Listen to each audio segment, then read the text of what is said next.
Baik, Assalamualaikum warahmatullahi wabarakatuh. Waalaikumsalam wabarakatuh. Selamat pagi semuanya. Pagi, Pak. Ya, hari ini kita kuliah perdana tentang sistem operasi ya. Ya. Linknya sudah saya berikan itu di chat. Nah, silakan dilihat. Itu link Google Classroom-nya yang paling atas untuk Untuk teorinya. Kemudian yang praktikumnya, materinya belajar dari Cisco Academy, topiknya Linux NDG Essential ya. Nah, kenapa kok ambilkan dari situ? Karena saya memahami mungkin dari mahasiswa ada yang belum atau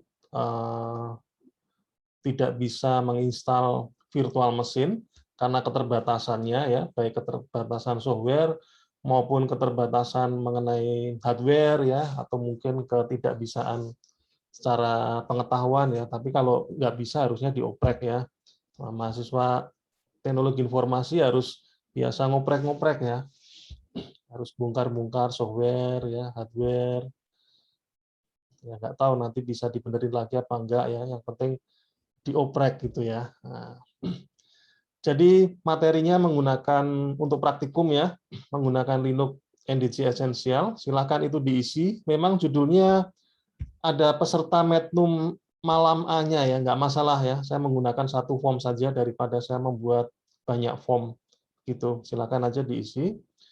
Kemudian nanti materi praktikumnya di situ sudah ada simulasinya ya, simulasi untuk terminal ini Linux ya. Jadi Anda bisa langsung praktek.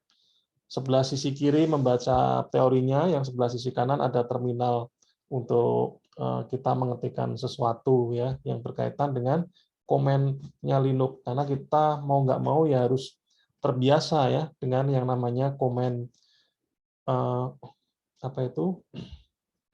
CLI ya, Command Line Interface gitu.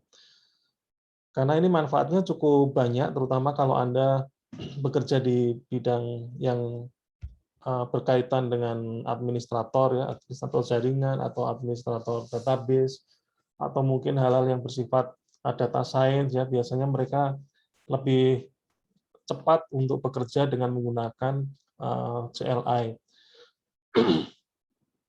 Bagi yang bisa menginstal virtual machine itu lebih baik ya, itu justru sangat lebih baik sekali ya, karena Anda bisa langsung in-touch langsung ke Linux-nya.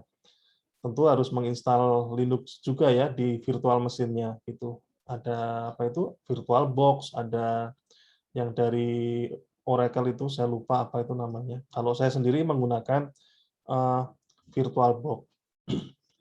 Syukur-syukur yang lebih oke lagi kalau laptop Anda menggunakan Linux full ya. Nah, ini pakai Ubuntu kah atau pakai apa ini? Mint dan sebagainya. Nah, silahkan aja. Kalau memang sudah ingin belajar Linux, ya sudah tekatin sekalian aja ininya laptopnya pakai Linux.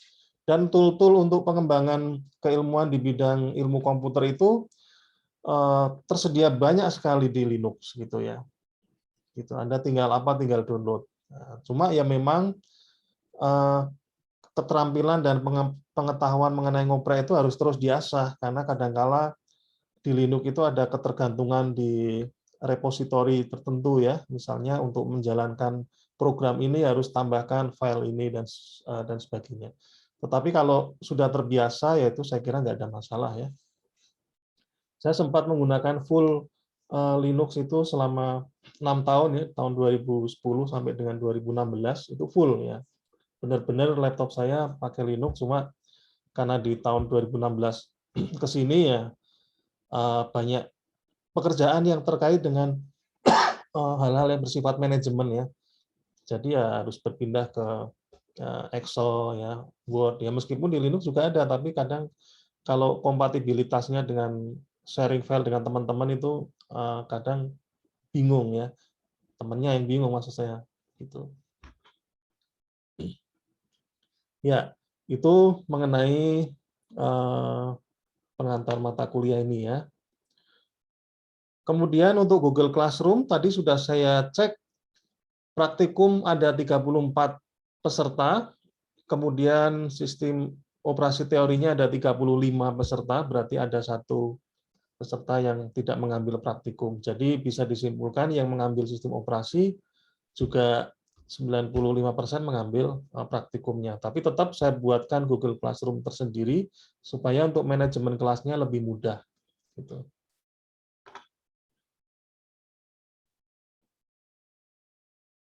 Baik, kita mulai dulu dari, oh ya, bukunya ya. Ya, saya share dulu ya. Share screen. Oh, ini sudah ada yang masuk ini. Ahmad Jayadi, Raihan, Anandi, Mans, Mfake, dan sebagainya. Perlu filenya nggak Anda? Nah, nggak usah ya, nggak usah di-share ya.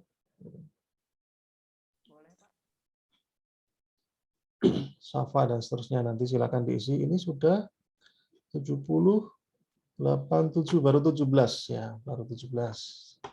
Separuhnya menyusul. Buku yang saya gunakan adalah Understanding Operating System. Ini nanti akan saya share di Google Classroom. Kemudian ada juga Unix and Linux Administration Handbook ya. Silakan dibaca-baca ini ya. Nanti sebagian tugas dan ujian pun juga saya mengambil dari latihan yang ada di sini.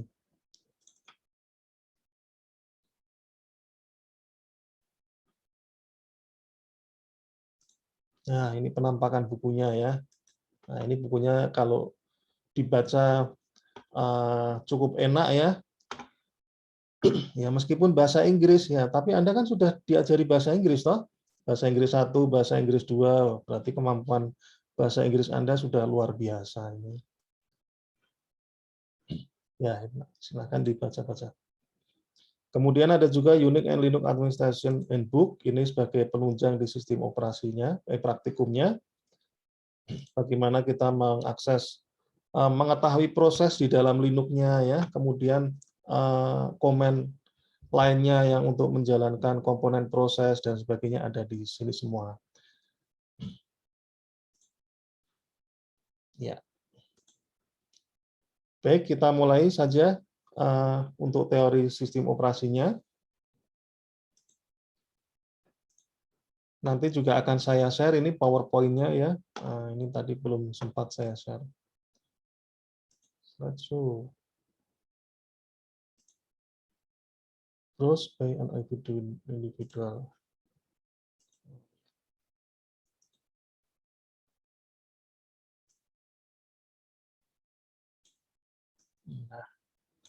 Nah, kok jadi kecil? Nah.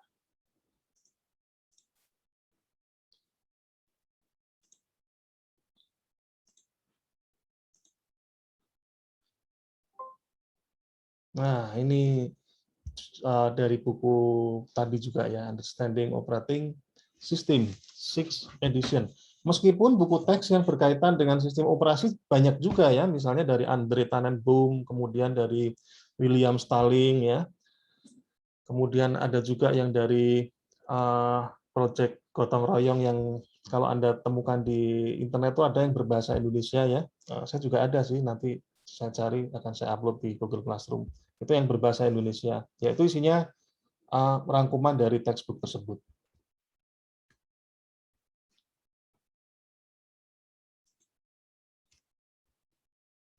Nah, ini contohnya buku bahasa Indonesia yang lain pun juga boleh ya, ada sistem operasi Pak Bambang Haryanto itu ya, pengarangnya.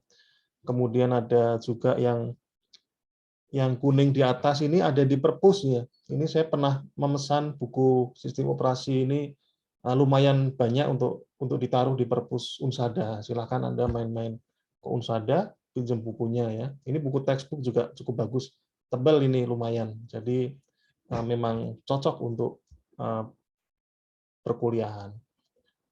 Kemudian ada Pak Andre Tannenbaum, ya, William Stalling belum saya masukkan. Ya, itu mengenai teorinya.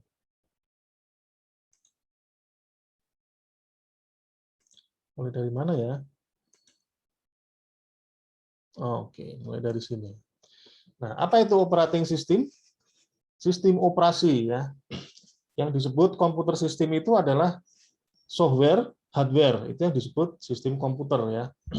Software itu berarti program, ya, sesuatu yang baris kode yang dijalankan gitu, program. Kalau hardware berarti perangkat kerasnya ya, physical machine and electronic component. Physical machine and electronic component. Berarti sifatnya secara fisik ada, tampak ya, dan terdiri dari komponen-komponen elektronik. Kemudian kalau operating system itu adalah software, jadi yang disebut sistem operasi itu ya perangkat lunak ya, bagian dari komputer sistem atau software. Tugasnya apa? Dia memanajemen atau mengatur semua hardware dan software. Jadi basicnya itu ada di sistem operasi. Kalau tidak ada sistem operasi, ya komputer secanggih apapun nggak akan bisa bekerja ya. Anda punya laptop, karena Anda sayang banget sama laptopnya, harganya cukup mahal ya, 10 juta ke atas, nggak Anda pakai, nggak usah diinstal deh sama sistem operasi, nanti rusak, dalamnya panas misalnya, taruh lemari ya nggak bisa dipakai gitu. Atau misalnya Anda punya PC, tidak ada softwarenya, ya Anda nyalakan, nggak bisa dipakai juga gitu. Jadi sistem operasi ini merupakan perangkat lunak yang dasar yang untuk mengendalikan hardware dan software, ya. Nah, jadi nggak semata-mata hardware saja, tapi juga software. Software apa yang dikendalikan? Ya apa saja, misalnya MS Word, mengendalikan apa itu, CAD/CAM software misalnya, atau word processing, image, animasi misalnya, program animasi dan sebagainya. Kenapa kok perlu diatur? Kenapa kok perlu di manage? Ya karena itu berhubungan dengan pengaturan memori, sumber daya, power dan lain-lain gitu. Jadi perlu diatur. Kemudian tidak hanya mengatur hardware dan software, tapi juga mengontrol siapa yang dapat menggunakan sistemnya. Control who can use the system. Nah, zaman dulu itu Windows, saya masih ingat pertama kali pakai Windows itu Windows 95 ya. Windows 95, wah waktu itu karena kita masih belajar MS-DOS, ya senang ya, gambarnya bagus, mudah, pakai ada mouse-nya, gitu. Kemudian ke Windows 98, wah ini udah agak aman ya, Windows 98 itu kalau dijalankan pertama kali ada tampilan user login-nya. Gitu. Wah hebat ini, kita harus memasukkan password.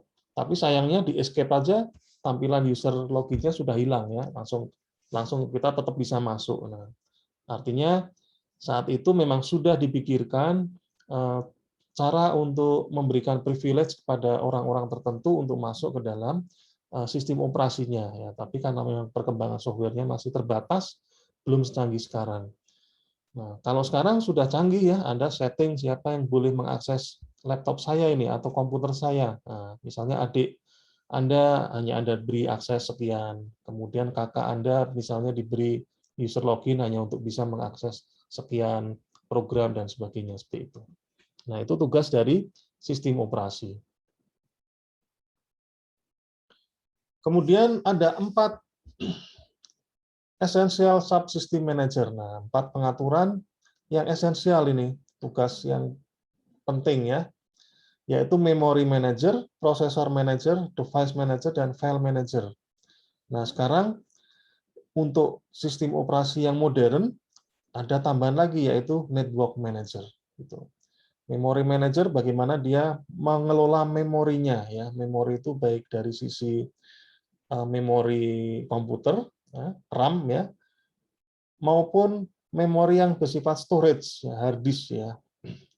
Kemudian dia juga harus mengatur prosesornya ya, prosesor. Kapan dia berikan full support untuk full kinerjanya ya prosesornya, kapan dia harus dibagi-bagi dengan program lain yang sedang berjalan ya. Makanya di komputer-komputer sistem operasi yang modern dikenal istilah multitasking. Ya, kalau zaman dulu belum ada. MS-DOS itu nggak bisa multitasking karena memang belum ada pengaturannya untuk hal tersebut ya. Kemudian device manager, dia mengatur perangkat ya. Device itu apa ini? Device itu perangkat yang terhubung dengan sistem komputer tadi.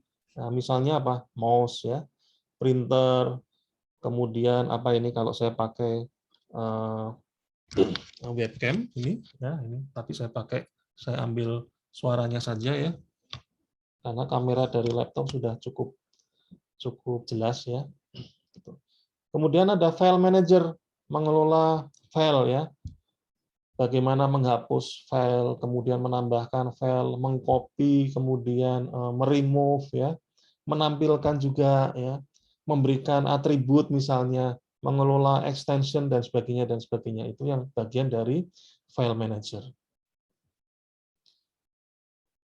Nah, kemudian ada juga network manager, mengatur jaringan. Nah, sistem operasi yang kuno itu belum ada yang namanya jaringan ya. Kalau ingin terhubung ke jaringan ya harus ditambahkan software tertentu ya, kemudian ditambahkan card tertentu ya. Nah, sekarang sudah tidak ya. PC Anda itu sekarang sudah all in ya. Untuk connect jaringan bisa ya, untuk macam-macam bisa. Nah, ini juga diatur oleh network manajernya ya, pengaturan bandwidth, pengaturan jaringan dan sebagainya. Nah, ini ada diskusi khusus nanti di chapter 9. Nah, ini model dari operating system yang non jaringan ya, non network operating system model. Ada user interface. Oh iya, satu lagi nih, mengelola user interface ya. User interface itu ya antar muka ya. Kalau zaman dulu ada istilah CLI ya, CLI, command line interface ya. Jadi manusia berinteraksi dengan komputernya itu menggunakan command line ya. Line itu baris, command itu ya perintah ya, perintah yang kita tulis, kita ketik ya.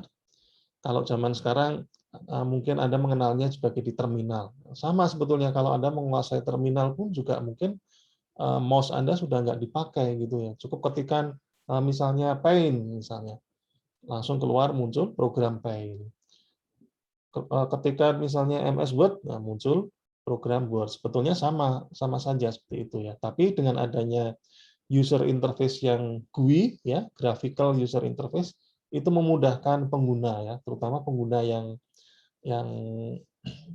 awam ya. Kalau kita sih mahasiswa teknik informasi, kalau misalnya GUI-nya nggak jalan ya ada alternatif ya, command line. Wah, nggak hafal nih Pak, ya cari perintahnya apa ini, ya, entah pakai man, entah pakai help dan sebagainya. Tapi kalau orang awam kan tidak semudah itu ya, mereka pasti kesulitan kalau tidak ada grafikalnya.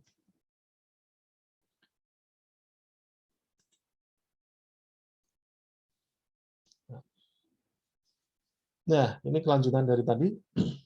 Each manager ya. Jadi masing-masing pengelola tadi bekerja sama ya, saling bekerja sama antara manajemen memori, manajemen file, kemudian manajemen aplikasi, manajemen processing itu bekerja sama secara dekat ya, work closely ya. Artinya saling terkait begitu. Meskipun perannya memiliki peran-peran yang berbeda, tapi itu saling mendukung.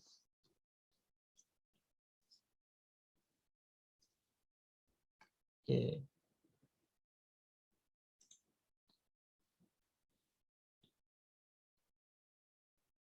Nah, ini network manager. Dia mengelola yang namanya bagaimana dia sharing sumber daya ya, sharing file misalnya dari komputer satu ke komputer yang lain ya. Kemudian user access control, filenya mau di-share, diamankan nggak ya, diberi akses kontrol nggak ya. Nah, seperti itu. Itu bagian dari network manager.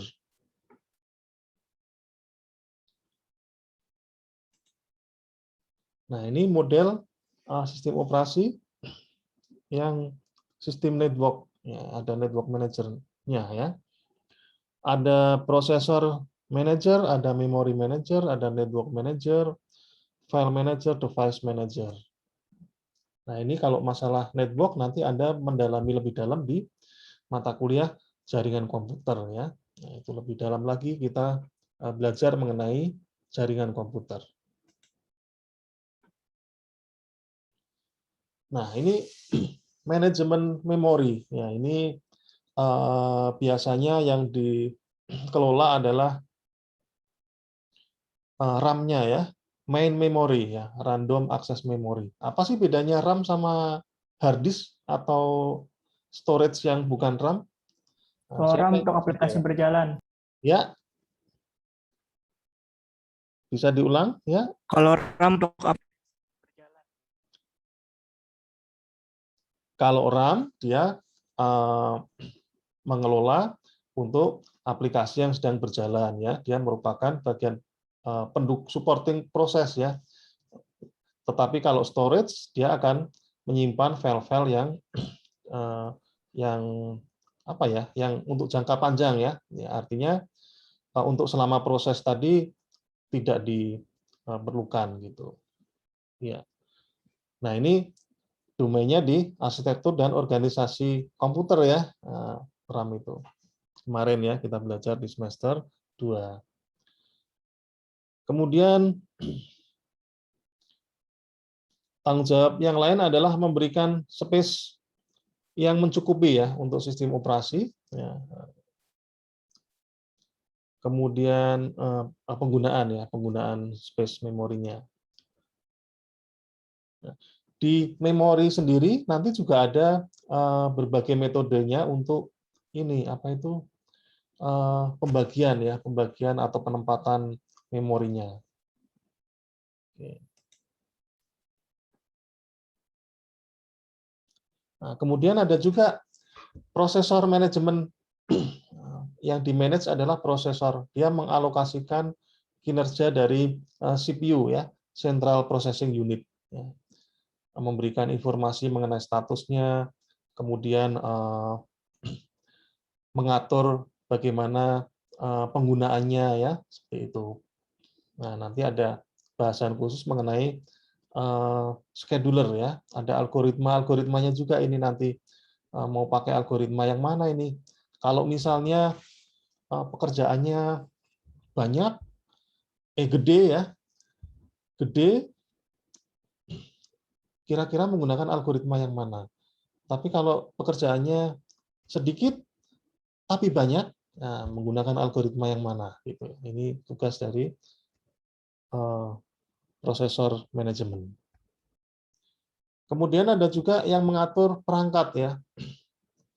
Jadi dia mengatur semua sumber daya yang berkaitan dengan perangkat yang terhubung dalam sistem komputer.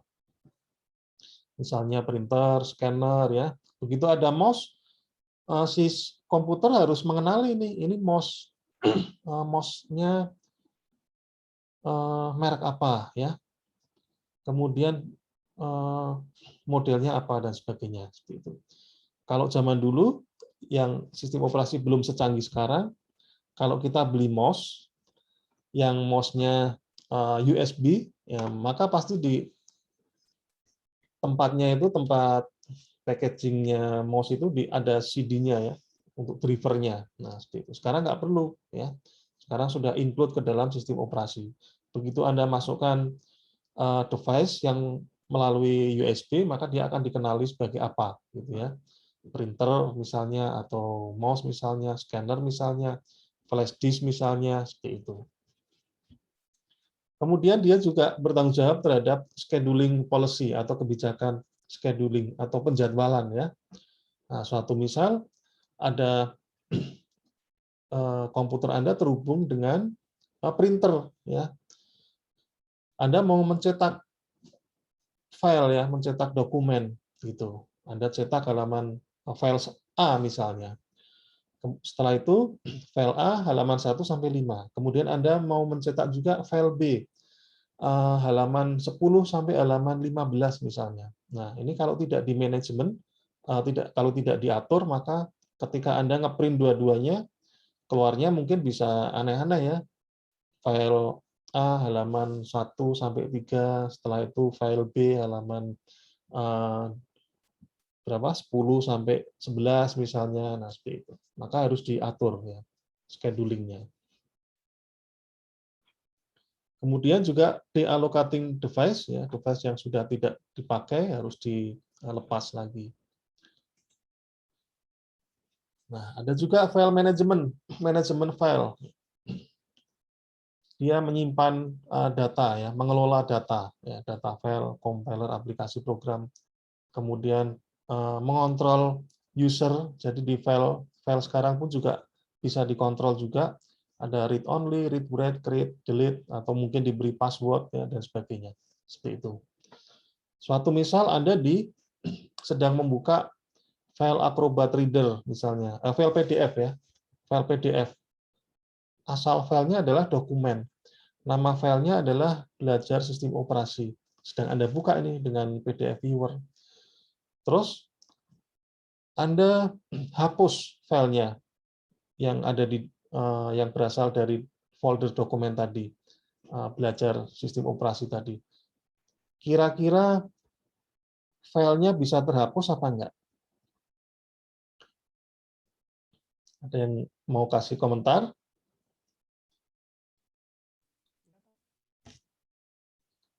Anda sedang membuka file PDF ya, yang nama filenya adalah belajar sistem operasi, sedang dibuka dengan PDF Viewer.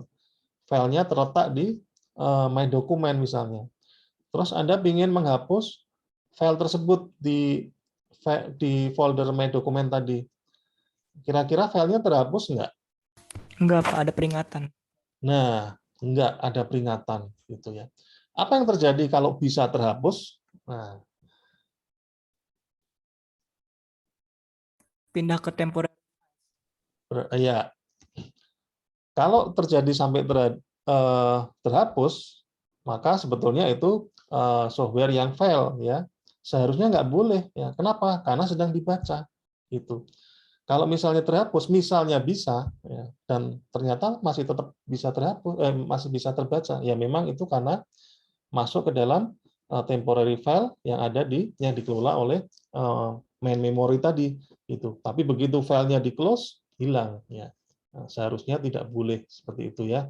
Harusnya ketika ada file yang sedang bekerja tidak bisa dihapus gitu. Nah, itu bagian dari ini file management ya, algoritma yang ada di file management. Kemudian itu tadi.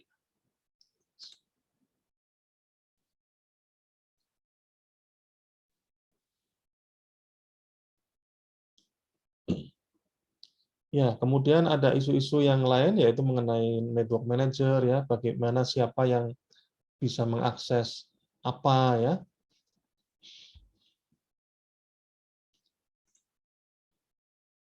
Ya, kita belajar sejarah sebentar ini ya.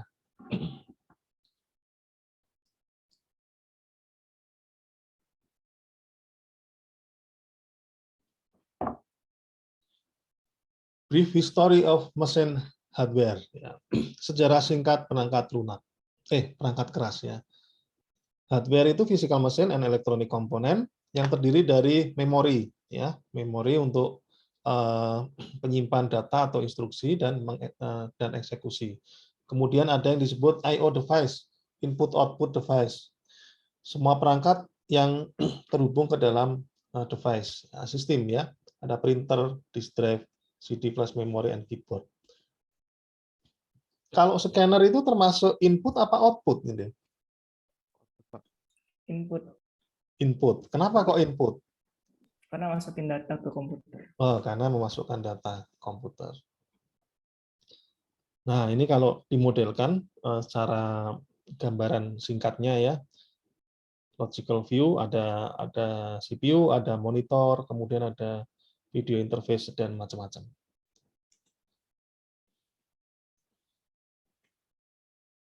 Nah, komputer klasifikasi baik capacity and price, ya, kapasitas dan price ya, sampai dengan pertengahan 70-an. Itu ada yang istilahnya ada mainframe ya. Mainframe itu mesin yang besar ya, besar secara ukuran ya. Jadi memang besar ya, ukurannya besar gitu. Contohnya adalah IBM 360 model 30 ya. Ini ukurannya bisa Anda bayangkan itu 18 kaki ya, persegi ya, 18 kaki. Satu kaki itu 30 cm. Anda kalikan saja 18 kali 3 berarti berapa? 54 ya. 540 cm persegi.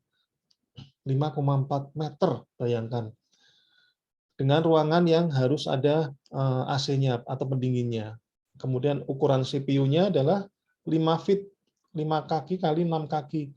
5 kali 30, 15, 150, atau 1,5, ya 1,5. Jadi panjangnya itu sekitar 1,5 meter. Berarti seukuran lemari lemari pakaian Anda kali ya. Itu CPU-nya saja ya. Kemudian memorinya hanya 64 kilo. Harganya luar biasa, 200.000. Nah, bayangkan dengan laptop Anda atau komputer Anda yang di rumah, yang zaman sekarang komputer PC 5 juta saja speknya sudah cukup bagus ya. Gitu. Cukup bagus dan bisa dipakai untuk 7 tahun ke depan kalau kita membelinya sekarang. Gitu. Sementara zaman dulu komputernya gede ya.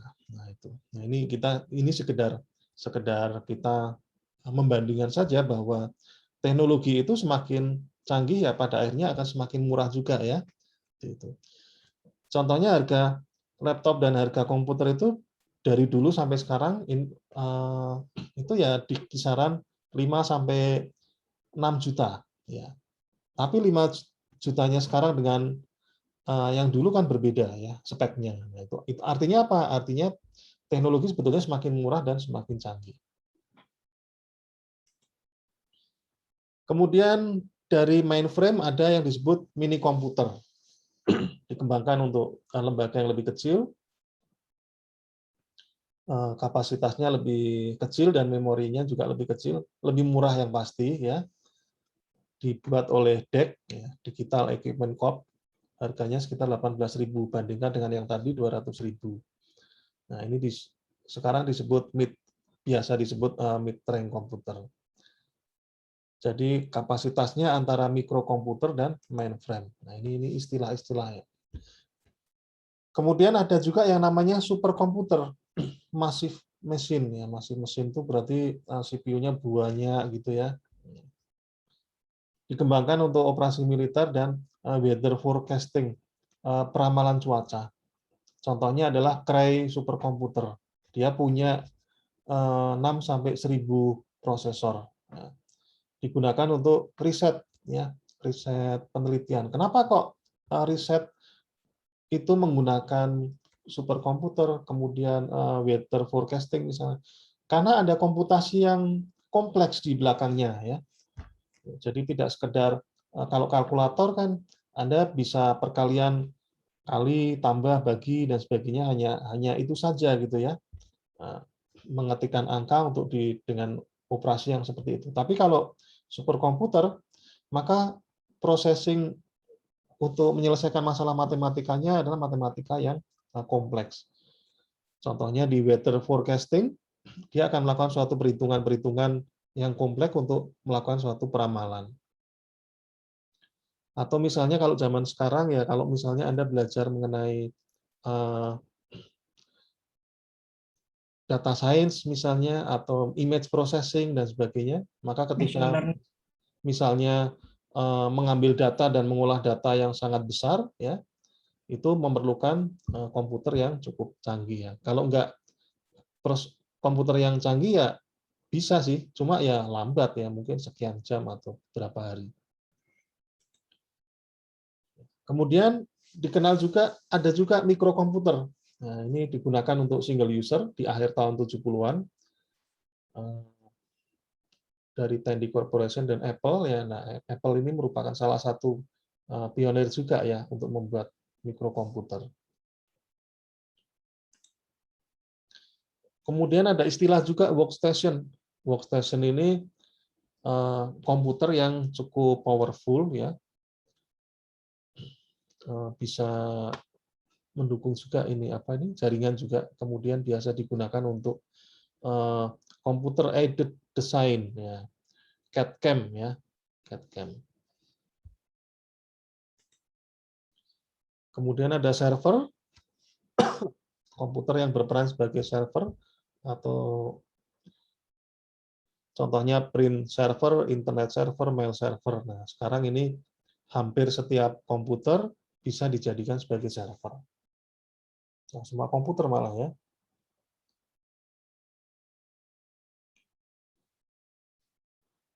Kemudian komputer teknologi ini perubahannya sangat dramatis dari sisi fisik ya, dari gede menjadi kecil ya. Kemudian dari cost juga, memori kapasitas juga ya. Harganya dulu mahal, sekarang lebih murah ya, lebih relatif murah dibanding dulu. Kapasitas memorinya juga cukup besar ya.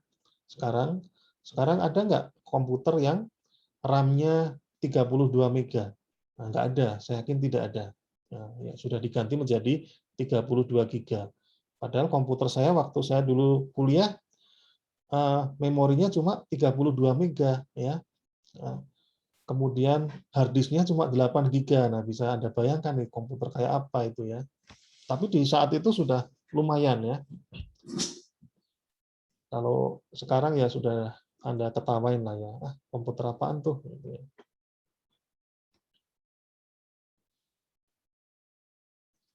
Oke, kemudian ada ya ini. Nah, ini ada Moore Law ya. Moore Law, hukum Moore ya. Ini dari nama Pak Gordon Moore. Beliau seorang direktur dari perusahaan Intel ya, pembuat mikroprosesor. Dia pernah ngomong bahwa setiap 18 bulan sekali maka nanti akan ada penambahan kapasitas prosesor sebanyak 2 kalinya gitu ya.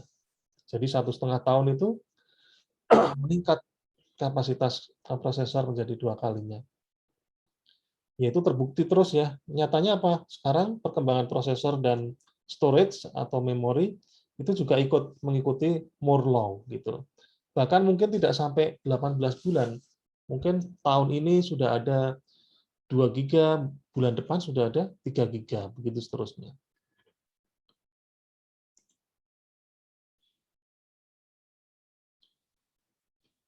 Ya, ini kalau dihubungkan dengan sistem operasi, mikrokomputer waktu itu menggunakan Linux dan Unix ya, Unix, Windows, kemudian ada mainframe komputer menggunakan Linux, Unix, dan seterusnya.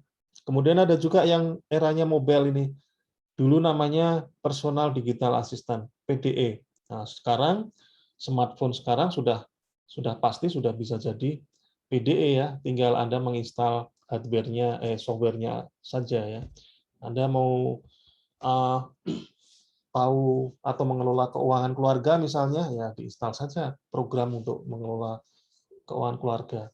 Anda ingin bisa mencatat sesuatu atau mencatat tugas harian Anda download saja ya di ininya di smartphone-nya program untuk mengetikkan sesuatu. Nah, itu sudah jadi PDE ini.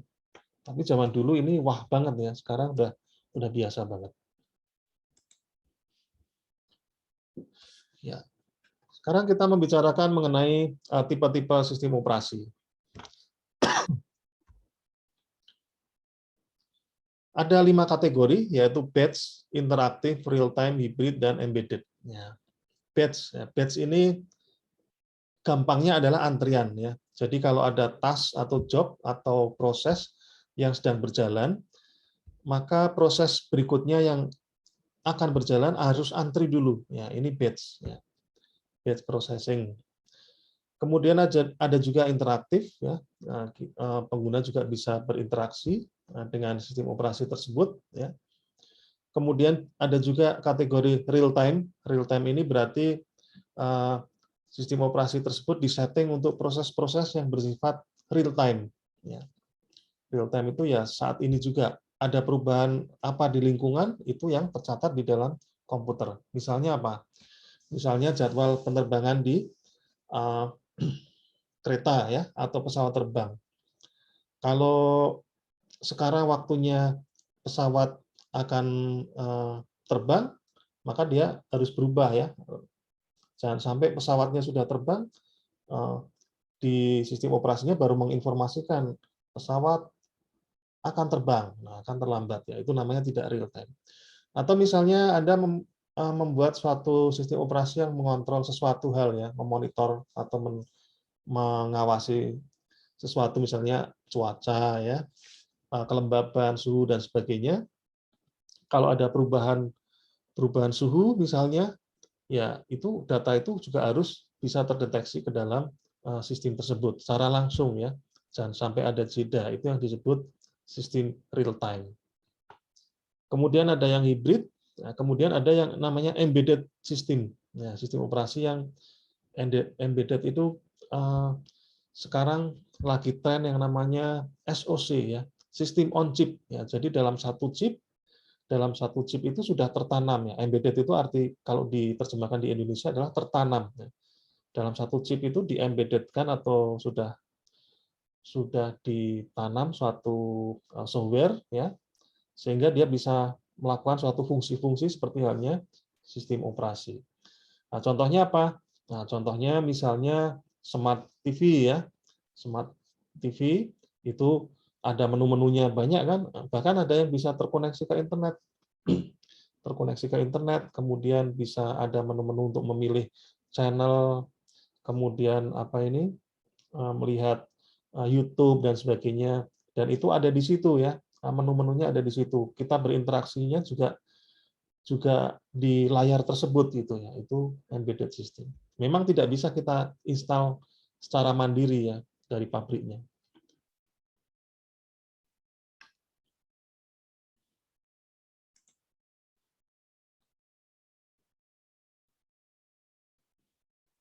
Oke, ini sudah saya jelaskan tadi. Oke, real time. Nah, hybrid, nah, kombinasi dari batch dan interaktif ya. Embedded system, komputer yang ditempatkan di dalam suatu produk. Ya.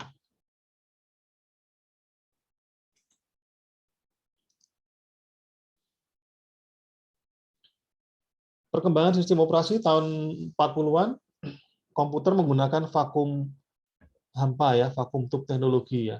Vakum tube itu kira-kira gedenya apa itu? Segenggaman gini ya, botol ya, kayak botol obat batuk itu ya. Belum ada standar sistem operasi, ya, softwarenya belum ada. Penggunaannya masih manual ya, artinya manual itu ya di programnya menggunakan switching ya, colokin. Coba Anda lihat film Imitating Game ya. Silakan di-download di YouTube, itu ada bagus. Di situ menggambarkan bagaimana siapa itu yang memecahkan kode rahasianya Jerman, saya lupa namanya. Oh, Alan Turing. Nah, Pak Alan Turing itu membuat suatu komputer yang memecahkan kode enigma-nya yang dimiliki oleh Jerman. Jadi pada Perang Dunia yang kedua itu Jerman ya,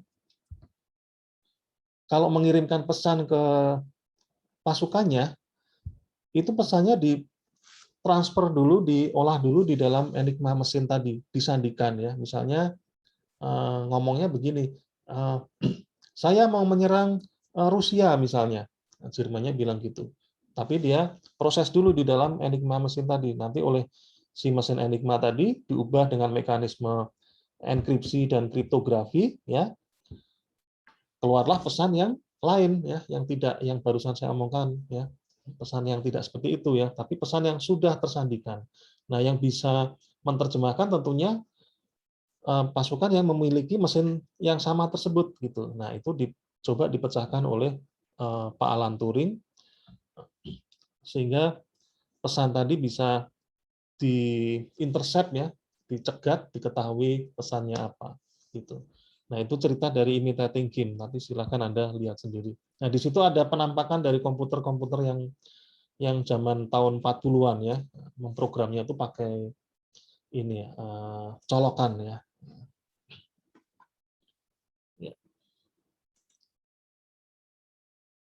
Nah, ini Pak Dr. Grace Hopper membuat suatu mesin yang namanya Mark I ya. Nah, ini di sini dikenal istilah bug ya. Jadi bug atau kutu ya, serangga kutu itu terperangkap di dalam relay ya, atau switch ya, switching atau relay, sehingga menyebabkan sistemnya crash. Nah, itulah kenapa sampai sekarang kalau misalnya ada program yang tidak berjalan atau programnya berjalan tapi tidak properly ya, maka ada bug-nya ini gitu. Istilah itu digunakan sampai sekarang. Kemudian tahun 50-an, eranya komputer sudah mulai diajak untuk memproses hal-hal yang bersifat bisnis ya. Kalau Anda ingin melihat komputer-komputer kuno IBM ya, Anda main ke Bank Mandiri ya. Museum ya, Museum Bank Mandiri di Kota Lama di Jakarta itu di lantai bawah tanah itu ada komputer-komputer zaman dulu ya, zaman itu digunakan bank tersebut pada tahun pokoknya zaman dulu lah ya. Itu Anda bisa lihat sendiri itu. Gedenya kayak apa, kemudian harddisknya kayak apa ya, harddisknya itu berupa tape ya. Tape, Anda tahu tape kan ya, yang dari pita magnetik itu. Seperti itu. Oke. Saya kira nggak usah terlalu detail ini ya. Kemudian era tahun 50-an, I/O sudah berkembang secara bertahap menjadi lebih cepat ya.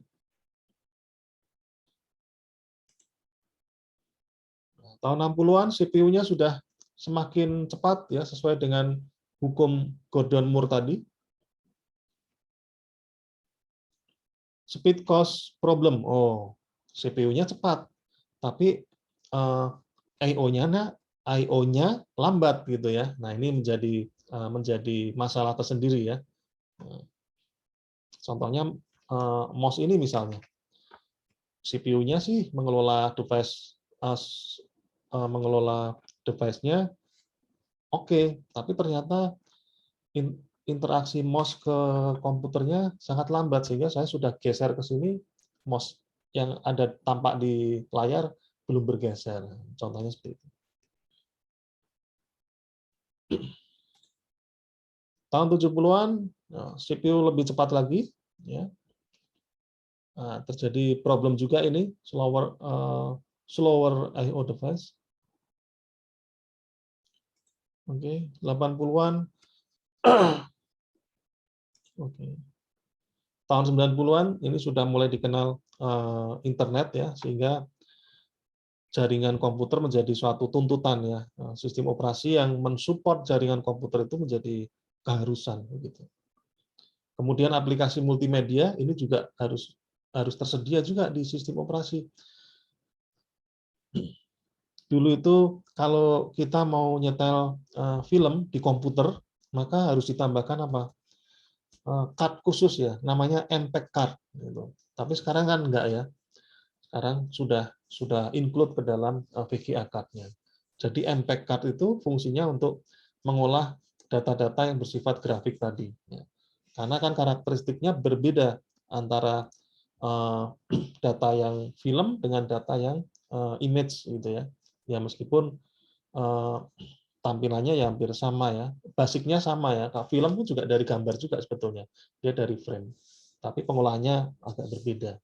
Nah, maka diperlukan suatu perangkat khusus ya yang disebut MPEG card. Itu zaman dulu ya. Kalau sekarang sudah masuk ke dalam VGA card, itu sudah mengakomodasi semua.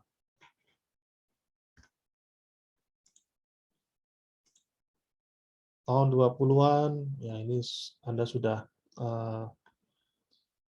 sudah mengalami lah ya, ada virtualisasi ya, mengenal virtualisasi. Kalau dilihat dari tahun kelahiran Anda, maka sepertinya Anda mengenal sistem operasi itu yang pertama kali Anda tahu itu sistem operasi apa? Yang Anda intos apa itu? Windows XP. Windows XP. Oh ya, Windows XP. Windows XP itu berarti kira-kira Anda SMP pakainya ya, Windows XP ya. SD Pak, 2007. Mungkin ya, tapi 98 berarti sudah enggak ya. Windows 98 enggak. Windows XP. Windows XP ya mungkin sebentar, kalau Anda lahir tahun 2000-an. Setelah itu Windows 7 ya. Vista Pak, Vista. Ya, Windows XP sudah sangat modern ya kalau dibanding zaman saya sekolah. Yaitu bersyukurlah ya, pokoknya kita sudah hidup di dunia yang serba canggih ini. Oke, ini baca sendiri aja. Ya, itu mengenai fungsi dari sistem operasi. Ada pertanyaan? Silakan. Oh, ada kuis segala. Oh, nggak usah ya.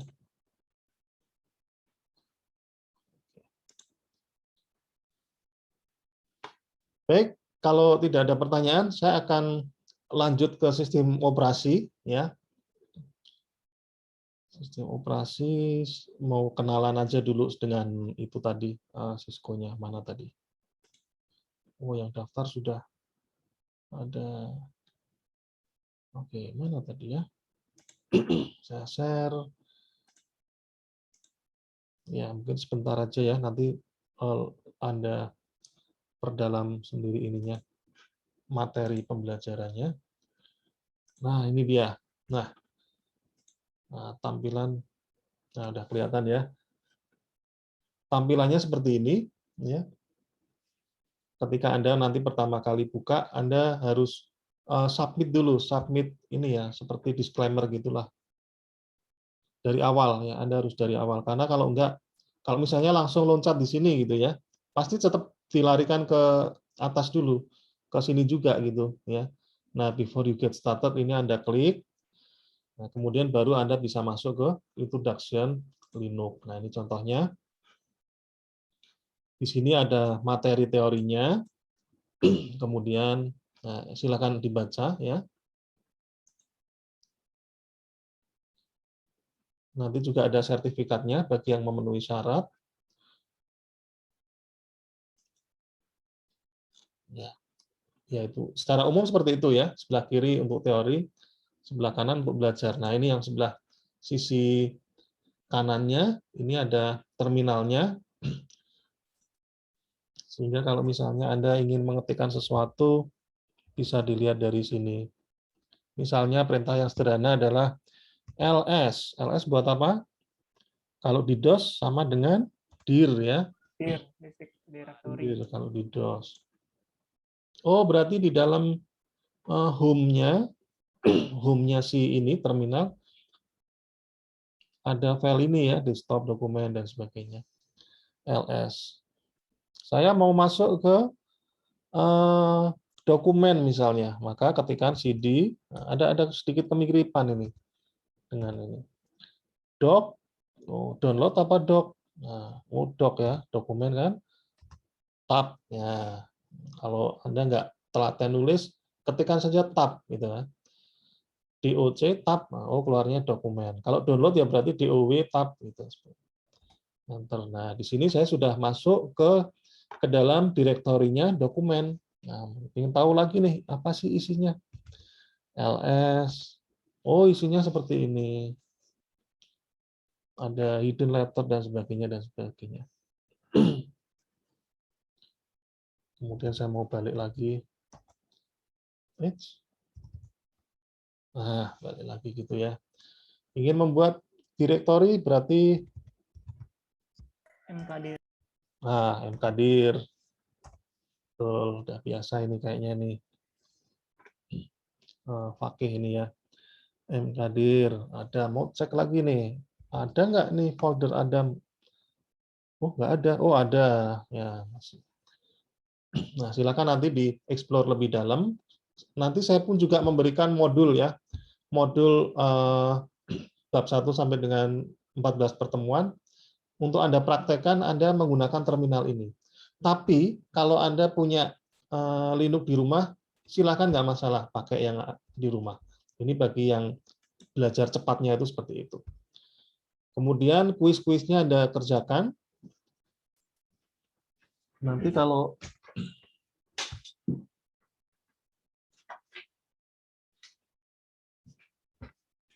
yang memenuhi syarat pun nanti sama si NDG diberikan ini apa sertifikat, bentuk sertifikatnya itu seperti ini. Nah, seperti ini nih. Dear Raihan Syah Putra Nasution, congratulations on successful completing on NDG Linux. Nah, siapa tahu buat nambah ini ya, portofolio Anda ya. Tahun lalu saya ngajar sistem operasi, yang lolos cuma ada yang menyelesaikan NDG Linux hanya 5, Ferdi, Aulia, Salsa, Rehan, dan Adi Fir. Yang lain 30 orang yang lain ya mungkin karena banyak rebahan ya sehingga tidak dikerjakan exam-examnya. Ya itu opsional lah ya. Nah, nanti karena untuk lulus di praktikum sistem operasi ada UTS dan UAS. Ada UAS ya. Ada UAS-nya.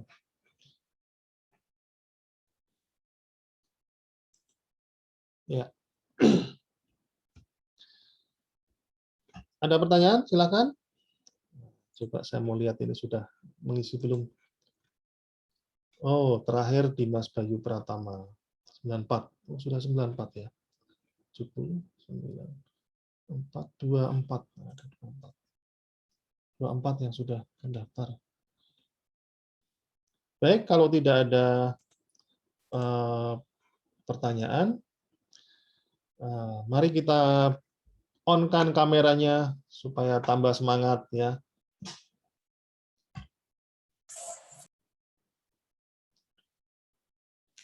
Ya, ini ceria-ceria semua ya. Kita harus bersyukur ya, masih bisa kuliah ya, masih sehat. Yang penting masih sehat ya.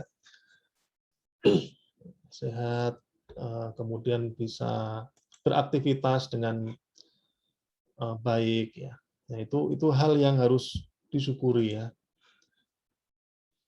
Baik, terima kasih atas perhatiannya. Assalamualaikum warahmatullahi wabarakatuh.